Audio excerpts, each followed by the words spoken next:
အားလုံးပဲမင်္ဂလာပါကျွန်တော်ရဲ့အကြိုက်တော့ပွဲအမြဲတမ်းတင်ပေးနေကြဖြစ်တဲ့ MCFC Insider 3.0 YouTube Channel ကနေညီကိုတရားလုံးကိုပြန်လည်ကြိုဆိုလိုက်ပါတယ်အားလုံးပဲမင်္ဂလာပ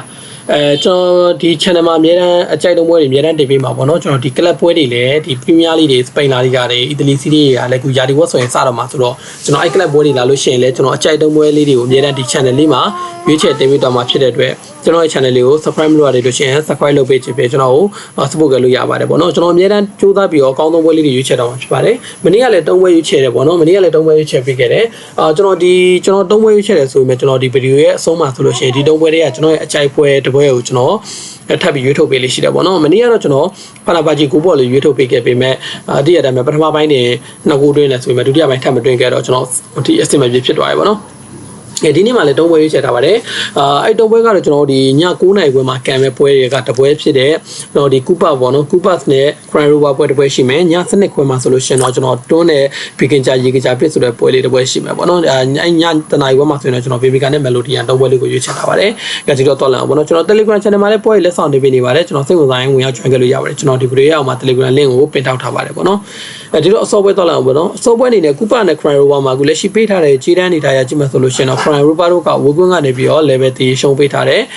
ကိုပေါင်းချင်းအနေနဲ့2မိုင်းနဲ့100ဆိုတဲ့အနေထားပေးထားတယ် Crown Rover တို့ဆိုတော့တည့်ရတဲ့အတိုင်းပဲကျွန်တော်ဒီ Romania ကလပ်တွေပေါ့နော် Romania ကလပ်တွေတော်တော်မာကျော်ရဲ့ခန်းသေးကြီးကြီးလေးလေးဆော်ရတဲ့အတင်းနေတဲ့မှာဒီ Romania ကလပ်တွေပါတယ်ပေါ့နော်သူတို့ရဲ့ league ပွဲစဉ်တွေကိုကြည့်မှဆိုလို့ရှိရင်လည်းနှလုံးတောင်မနှဲပြအောင်ကန်ရတဲ့ပွဲစဉ်တွေလို့ပြောလို့ရတယ်တစ်ဖက်ကကူပါကတော့သူတို့ရဲ့ဒီဖင်လန်လိမှာဆိုလို့ရှိရင်တော့အခုလက်ရှိမှာချန်ပီယံဖြစ်ဖို့အတွက်လာလာတော်တော်လေးကောင်းနေရပါတော့လက်ချန်ပွဲစဉ်5ပွဲလောက်ပဲ4ပွဲလောက်ပဲချန်တဲ့အခါမျိုးမှာဆိုလို့ရှိရင်တော့အဆင့်2ကတင်ကို9မှတ်ဖြတ်ထားတယ်ဆိုတော့သူတို့ချန်ပီယံဖြစ်ဖို့အတွက်တော်တော်လေးလာလာကောင်းသွားပြီလို့ပြောလို့ရတယ်ဒါကြောင့်တို့ဒီဖလောက်အောင်ဆိုင်နေတယ်ပေါ့နော်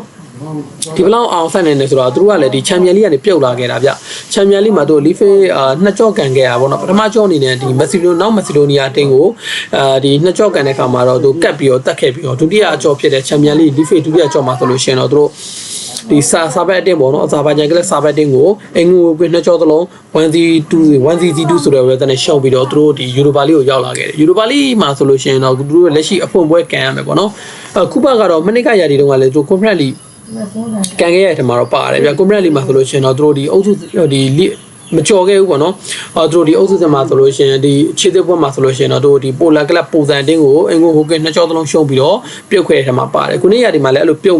တ်ပါမလားပေါ့နော်ပထမကြော့ကတော့ခုချန်ပီယံလိဝင်ခွင့်ရတယ်ချန်ပီယံလိကနေခုဆိုရင်ယူရိုပါလိကိုရောက်လာခဲ့ပြီပေါ့နော်ခုလက်ရှိမှာလည်းရိုမေးနီးယားကလပ်ရိုမေးနီးယားရဲ့မြေပေါ်မှာကစားတဲ့အဲ့ဒီရိုမေးနီးယားရဲ့အတင်းဆိုတော့ခက်တာတော့ခက်မှာဗျလွယ်နေမှာတော့မဟုတ်ဘူးပေါ့နော်ဒီရိုမေးနီးယားကလပ်ကလည်းဒီသူတို့ကလည်းချန်ပီယံလိကနေပြုတ်လာခဲ့တာပေါ့နော်ဒီ Crown Rover အတင်းကလည်း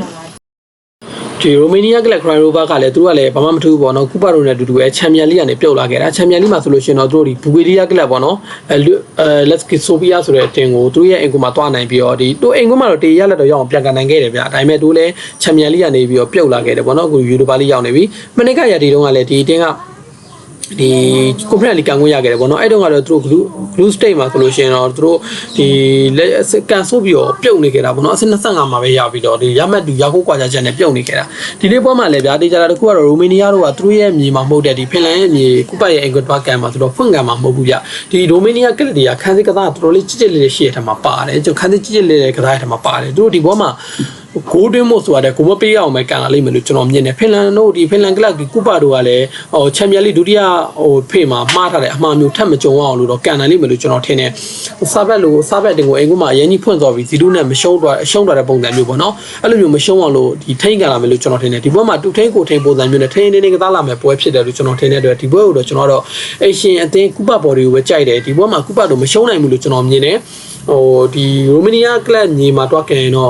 ့မလွယ်ဘူးပေါ့နော်တည်ရပေါ့နော်ဒါပေမဲ့သူတို့ရဲ့အိမ်ခွဲမှာတော့မရှုံးအောင်လို့တော့အကောင်ဆုံးတည်တော့ရအောင်နေကုန်လိုက်ကန်နိုင်လိမ့်မယ်လို့ကျွန်တော်ထင်တယ်မထင်မဲ့ကူပါတို့ဒီဘက်နိုင်သွားလိမ့်မယ်လို့ကျွန်တော်မြင်တယ်ဗျာဒီချန်ပီယံလိကလည်းမှားပြီးတော့ဗျာရိုဘက်ကရိုမေးနီးယားတို့ကဒီဘက်မှာထပ်မမောင်းလို့ပဲခန်းသေးကြီးလေးကစားလာလိမ့်မယ်လို့ကျွန်တော်ထင်တဲ့အတွက်ဒီဘက်ကိုတော့ကျွန်တော်အရှင်တဲ့ကူပါဘော်ဒီကိုကြိုက်ပါတယ်ခြေတန်းရဆိုလို့ရှိရင်တော့အဝေးခွင့်တင်းကခြေပြင်းတဲ့ထမှာပါတယ်နေတင်းနဲ့ဆိုပေမဲ့အရှင်ကူပါတို့အနေနဲ့လည်းထပ်ပြီးတော့မမားလောက်တော့လို့ကျွန်တော်မြင်တဲ့ဒီဘက်ကိုတော့ကျွန်တော်အရှင်တဲ့ကူပါဘော်ဒီကိုပဲကြိုက်ပါတယ်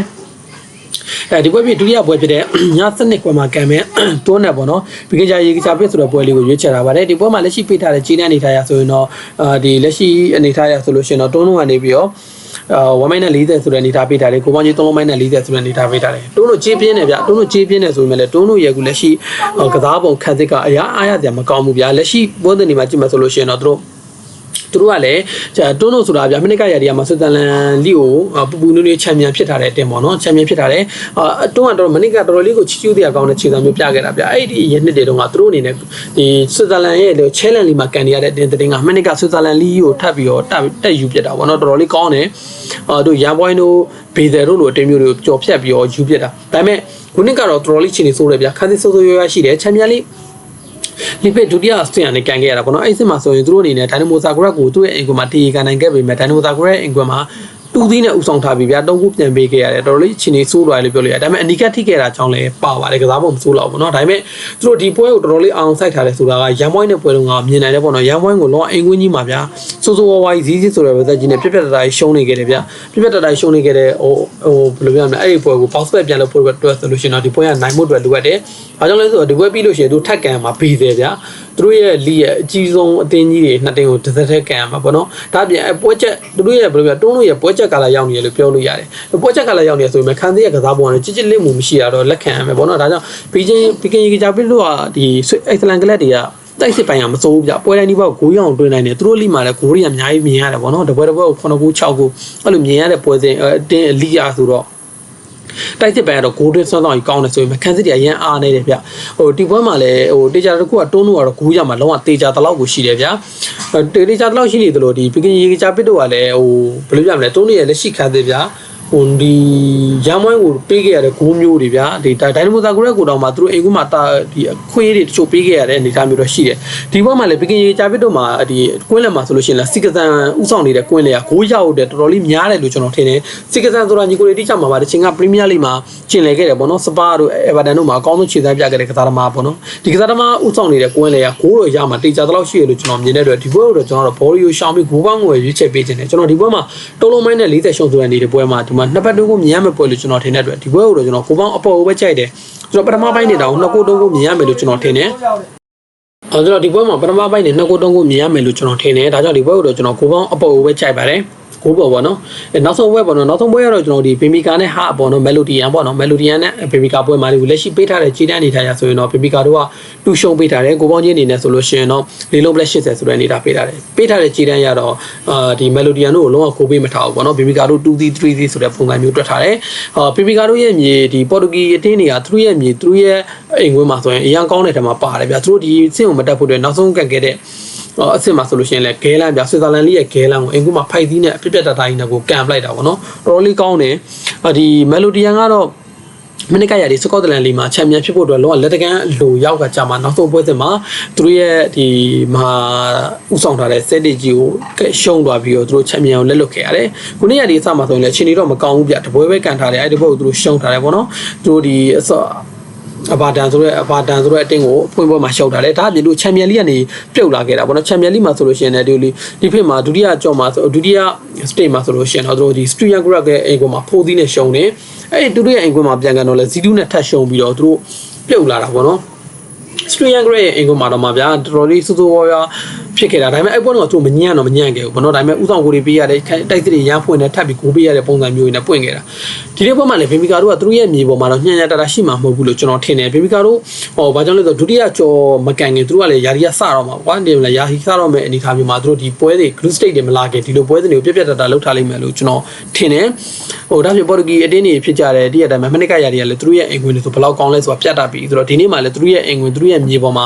ထပ်ပြီးတော့လုံးပြတ်သွားလိမ့်မယ်လို့ကျွန်တော်ထင်တယ်မယ်လိုဒီယန်တို့ကိုထပ်ပြီးတော့အောင်နောက်မခံမယ်လို့ကျွန်တော်မထင်ဘူးပေါ့နော်ဒါကြောင့်ဒီဘက်မှာတော့ကျွန်တော်2သိန်းနဲ့ထိန်းသွားရင်တော့ဟိုကမ်ပေါ့ဗျာနော်ကျွန်တော်တို့2သိန်းနဲ့ထိန်းမယ်လို့တော့ကျွန်တော်မထင်ဘူး2ဂိုးတော့အနေနဲ့ရောက်မယ်လို့ကျွန်တော်ထင်တယ်ဗျာဒါပေမဲ့2ဂိုးနဲ့ထိန်းမထိန်းတော့မသိဘူးပေါ့နော်ကျွန်တော်တို့3ဂိုးအနေနဲ့ရောက်မယ်လို့ကျွန်တော်မြင်တယ်ကျွန်တော်ဒီဘက်မှာတော့ဘေမီကာဘော်ဒီကိုပဲကြိုက်တယ်ဘေမီကာတို့အနေဆုံး3သီးလောက်တော့တွားမယ်လို့ကျွန်တော်မြင်တယ်ချေးရလည်းနိုင်ကန်တော့မှဖြစ်သလိုတော့ဒီအိမ်ကွင်းမှာတော့ပြက်ပြက်တတာပဲလောက်သွားလိမ့်မယ်လို့ကျွန်တော်ထင်တယ်ဒုတိယကြော့ကြမှာသူတို့အလုံးလုံးကောင်းလုံးနိုင်တယ်ပေါ့နော်ကျွန်တော်ဒီဘက်မှာတော့ဘေမီကာဘော်ဒီကိုပဲကြိုက်ပါတယ်ကျွန်တော်ဒီနေ့မှာ3ပွဲရွေးချက်ထားတယ်အဲ့3ပွဲမှာတော့ပထမဆုံးပွဲစဉ်ဖြစ်တဲ့ ပွဲတွေကတော့ဒီည9နာရီခွဲမှာခံမဲ့ Cooper နဲ့ Crime Rover ပွဲရှိမယ်ည7နာရီမှာဆိုလို့7နာရီခွဲမှာဆိုလို့ရှိရင်တော့ဒီတွန်းနဲ့ဘီကင်ဂျာရေကကြာဖြစ်ပွဲရှိမှာပေါ့နော်ညတနာရီခွဲမှာဆိုလို့ရှိရင်တော့ကျွန်တော်ဒီဘီမီကန်နဲ့ Melody ဒီတုံးပွဲကိုကျွန်တော်ရွေးချယ်ပေးထားပါတယ်ကျွန်တော်ဒီပထမပွဲအနေနဲ့ကတော့ Cooper Body ကိုကြိုက်ပြီးဒုတိယပွဲအနေနဲ့ကတော့တုံးCooperကိုကြိုက်ပါတယ်တတိယပွဲအနေနဲ့ဘီမီကန် Body ကိုကြိုက်ပါတယ်ဒီတုံးပွဲတွေကကျွန်တော်အကြိုက်ဆုံးပွဲကတော့ကျွန်တော်တွန်းနဲ့ဘီကင်ဂျာရေကကြာဖြစ်Cooper လေးကိုကြိုက်ပါတယ်ညီကိုတွေအားလုံးပဲအဆင်ပြေကြပါသေးဗျ